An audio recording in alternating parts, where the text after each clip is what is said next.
Greetings and konnichiwa, and welcome back to the Onyx Tavern Vlog series on Shuriken Sentai Ninninger. I'm your host, Rick the Barkeep, and today let's talk about Shinobi number 9, Ninjutsu vs. Magic, The Great Battle. Now, this episode actually has a good bait and switch as far as what it's going to go ahead and be about.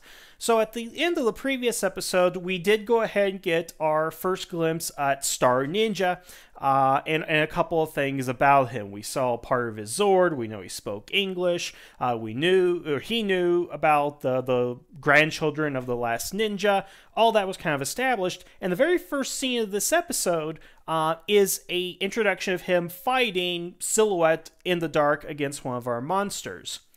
So the episode begins with you thinking, oh, okay, we're going to find out who Star Ninja is. We're going to figure out his origin. This is where we're going to get his introduction, find out who's behind the mask, behind the helmet, or if you will. But again, it's a bait and switch because that's only part of the teaser. The actual story becomes one of Yakumo. Now, as I've said a number of times so far, I'm not a big fan of Yakumo. He is my least favorite character, which, I also want to go ahead and point out, in this episode, he is given the nickname of Cloud. So, for simplicity's sake, since I've told you guys a million times I suck at Japanese and Japanese names, I'm just going to go ahead and call him Cloud from now on. I hope everybody's cool with that. But this episode is focusing on Cloud, and to an extent, it also focuses on Takaharu. Big shock. The problem I have with it, just from that point of view, is that we have 5 characters, and in a fifth of the episodes, and that's assuming there's 50 episodes, so far about a fifth of the episodes, we focus almost exclusively on these 2 characters. Now, granted, they really have a rivalry with each other. They have different ideology and methodology on how they tend to accomplish their goal, and it's a true rivalry in that they want the same goal. They both want to be the last ninja. So that is great for dramatic purposes. But the problem with it is that we have 5 main characters. We are about to have a 6th one introduced, and we have 2 supporting characters who, frankly, I like the father and grandfather much better than I like Cloud, and certainly better than Takaharu, at least because of all the exposure that he is getting. That being said, going into the episode knowing that it's a Cloud episode with Takaharu sprinkled in there, I wasn't really excited about that. I mean, they got me, saying, hey, it's going to be about the Gold Ranger, but nope, we're going to go ahead and do one about the Blue Ranger and the Red Ranger. So that's a good setup, I think, to get the audiences kind of interested. And there is something of a payoff for the Star Ninja towards the end, and we'll go ahead and get to that. But the story proper is that Cloud's mother returns to Tokyo, Osaka, Kyoto, wherever the series is based exactly. I don't think they specifically said that, but until they tell otherwise, let's assume Tokyo for the time being. But anyway, Cloud's mother comes back, and turns out she's a famous fashion designer, international fashion designer, so forth. And they're talking about her, and, like, we're interested in her, and, it's your mother, she's got a cool job, and stuff like that. But then Cloud immediately changes the subject to our big MacGuffin for the series now, which is the finishing Shuriken, which we actually get a little bit more information on. Basically, the finishing Shuriken is a weapon of mass destruction. It has the ability to end the world, and it's supposed to be guarded by the last ninja. Again, grandfather here. But nobody knows where it is. Our villains don't know where it is. They even travel in time and could not go ahead and find it. Grandfather says he doesn't have it, but I suspect he knows where it is. And of course, the dad, he doesn't know where it is. But the last time he saw it was at the old house, and since then, turns out that Cloud's mother has taken it for her fashion show. Yes, she has designed a new dress that involves a deadly weapon as the centerpiece, basically. And that's where we get into the episode, is that Cloud's mother has the finishing Shuriken, and they have to go and get it. Now, the first thing that I thought of right here is they don't really need to go get it. They just need to call her and say, hey, you got a weapon of mass destruction that could destroy the whole world. Could you give it back? And they actually do that. They actually call her up, or Cloud does, and say, hey, Mom, you have the greatest weapon in the world. Can I have it back? But he doesn't even say it like that. He's like, you got something of ours, give it back. And she's like, no, I'm not going to go ahead and give it back.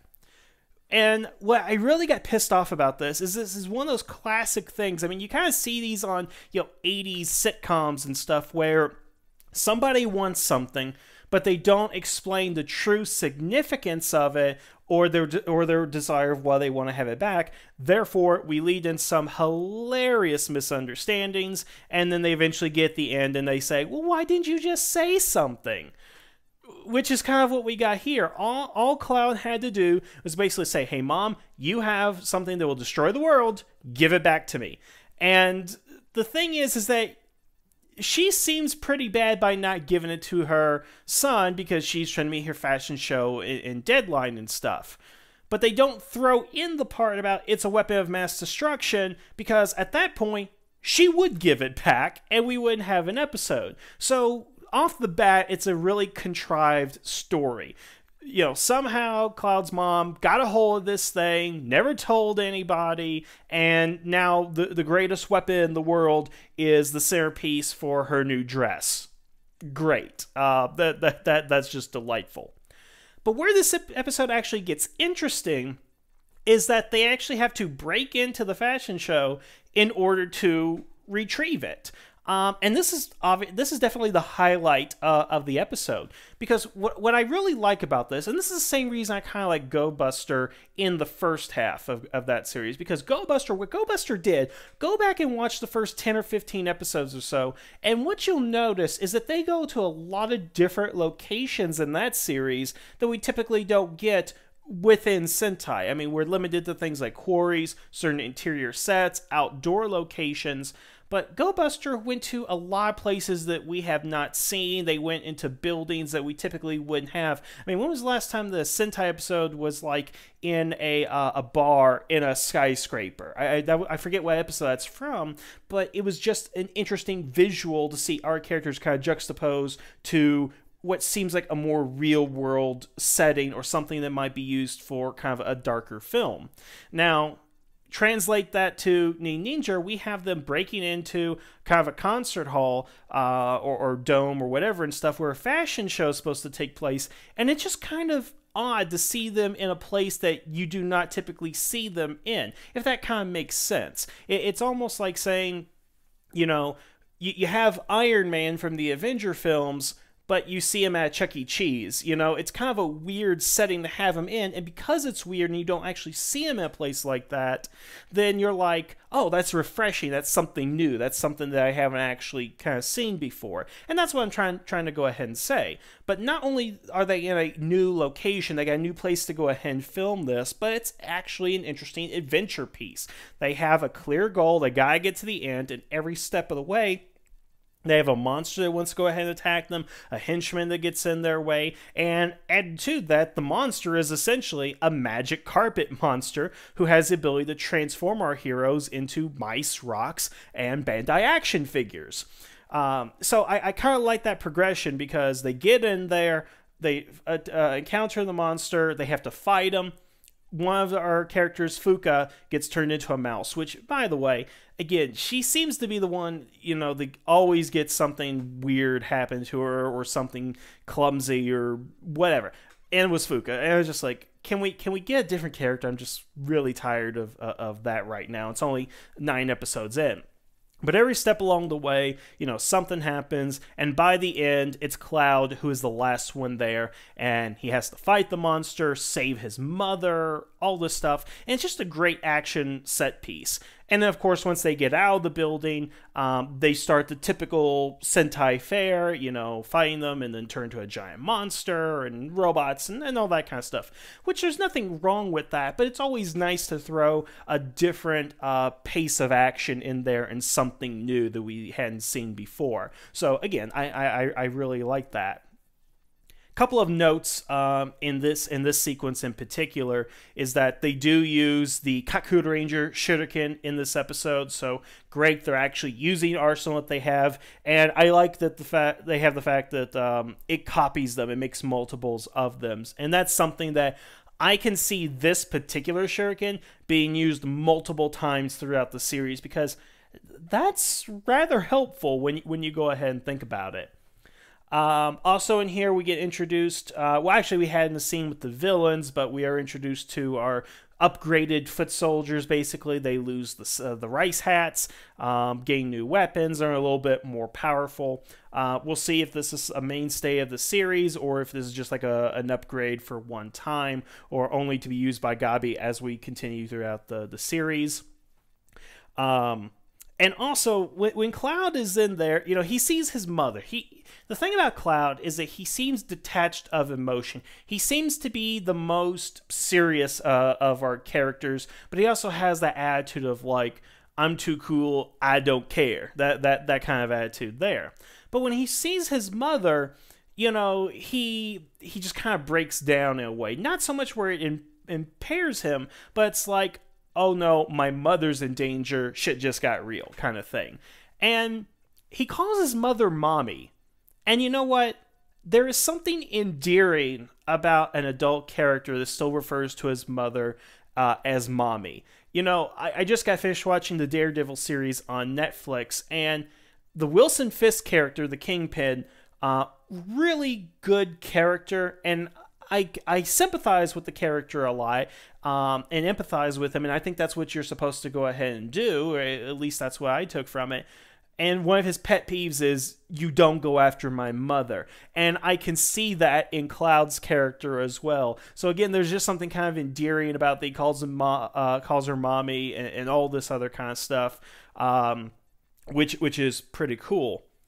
Something else about Cloud's mother that really does bother me is that she's kind of, I wouldn't say oblivious to it, but I guess nonchalant is the best word to this whole ninja thing, because, you know, she takes a shuriken from the home and assumes, oh, nothing will come of it. It's just something they have laying around that looks really cool and is shiny and all that kind of stuff. You know, she thinks ninjas are uncool is basically what she says, which is why she encourages Cloud to study magic, which is obviously something that helps him out greatly in this episode. But lady, you married into this. Did you not know all the stuff that was going on? Did nobody sit you down and say, okay, while you're in this dojo filled of all these dangerous weapons and ninja stuff, don't take this one because it's very, very powerful and can end the world. It's just a little oddity about her character.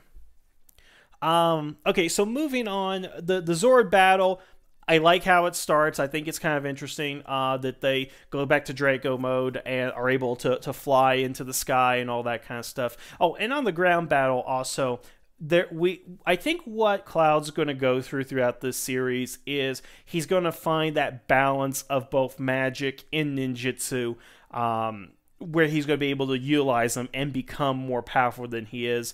And I like the idea of taking two things that are essentially magic but have different philosophical views on how to fight and combine them into one. So I'm hoping we get more magic ninjutsu attacks in the future. But the Draco is basically turned into stone and disabled, and then we get our arrival of Star Ninja and the Rodeo Maru and the Bison King. Now, everything I've ever said about Star Ninja up to this point still remains true. He is a caricature of American stereotypes, but not in a condescending way, I think. I just remember from King of the Hill when Hank was talking to a character from New York. He's like, you know, Texas has changed a lot since the 1880s. And I'm tempted to say that here with this character, but consider the fact that ninjas are, like the samurai, warriors that are indigenous to Japan and part of their cultural heritage. Now, the thing with America is that we're a fairly young country, and other than Native Americans, we haven't been here that long, so we don't have as deep-rooted of history and mythology as they do in the East. However, the closest we do have to that warrior class and that mythology is the cowboys through our tall tales. Pecos Bill, Billy the Kid, Butch Cassidy, the Sundance Kid, those types of Western heroes of the Old West, the spaghetti westerns and whatnot. So the fact that he is a cowboy and he's utilizing these types of stereotypes, I think is kind of refreshing because it does give America an identity, I guess you can go ahead and say, in the terms of Sentai. Because it's easy for them to come up with an identity. They have the characters like the samurai and the ninja and the shoguns and all that kind of stuff. But we as Americans really don't have that. I mean, the closest we ever got in Sentai, in my opinion, was Miss America, and you can see kind of how that turned out. But I really like the Star Ninja and what he does in this. I mean, how he looks. I think the Rodeo Maru is pretty cool. I in the few minutes that the Rodeo Maru and his Zord was on screen, I enjoyed it more immensely than any of the other Zords we've had up to this point. And I am curious though, and hopefully this will be established in the next episode. He first comes into the episode in episode 8 speaking English. And in this episode, he alternates between English and Japanese. I don't know why he needs to go ahead and do that. Maybe he assumes that the other Ninninger need to understand him speaking Japanese, or the monster exclusively speaks Japanese. I don't know, but I'm really hoping he speaks Japanese throughout the rest of the series, just to make it easier. And it's just, I think, more fun that way to have an English-speaking character in a Japanese television show.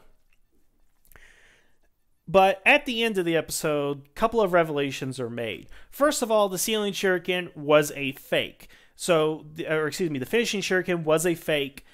It's out there somewhere. We still don't know where it is. So really, this whole episode was, and say it with me, pointless. Complete waste of time because they couldn't find it.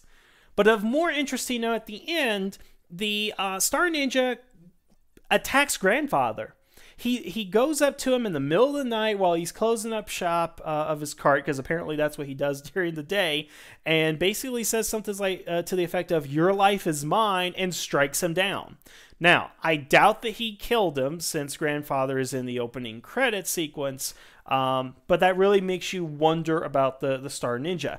I don't think there are any indications at this point that he is going to be a bad guy, but it seems to me that he's going to have a method and motivation for what he is doing that is going to be opposite to our heroes. And what I mean by that is, it's established in the first part of this episode he's looking for the finishing shuriken as well.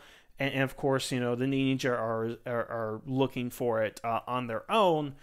And I think what would happen is, if the Ninja went up to Grandfather, they would simply ask him.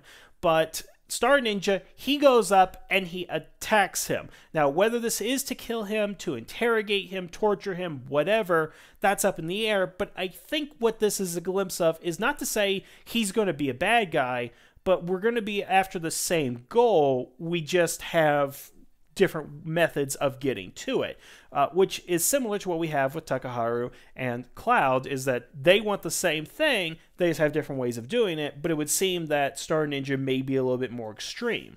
Now, what he wants to do with the finishing shuriken, I'm not sure. How he got these powers, I'm not sure. It doesn't seem likely that he's attached to Grandfather or the father or any other character here, so his origin may be unique. But seeing as he carries the crest of the Ninja on his Zord and his outfit, they gotta be tied in somewhere, and I'm sure somebody knows something. But we'll get to that. We'll figure that out probably in the next episode, which I would assume has to go ahead and focus on this character. So something to obviously look forward to. That's all I really have to say about this episode. I know I went ahead and said a lot. Again, the highlights of this episode are certainly a different type of action adventure sequence that we really don't see that much in Sentai. And of course, the low point is really it's about Cloud and part of it about Takaharu and all that. So, I mean, again, it's not Takaharu's story, but at the end, we have two Rangers who make it and who they happen to be red and blue. And, you know, I just really hope that after we get Star Ninja's introduction, we can push these two characters into the background and we can learn more about Nagi and Fuka and Katsumi and even Star Ninja. I mean, I'm sure as the Sixth Ranger, he's going to be popular, but, you know, again, for some reason, I'm a fan of Fuka. I mean, yes, she is pretty, but she seems to have something that there may be some potential there for storytelling. And I hope that we have more stories about her other than her turning into a mouse and traveling back in time to see her former self. That's all I'm saying. Okay, so I think that's enough for today. I want to thank you guys for listening. Tell me what you think down in the comments section below. Otherwise, until next time, the tavern is now closed.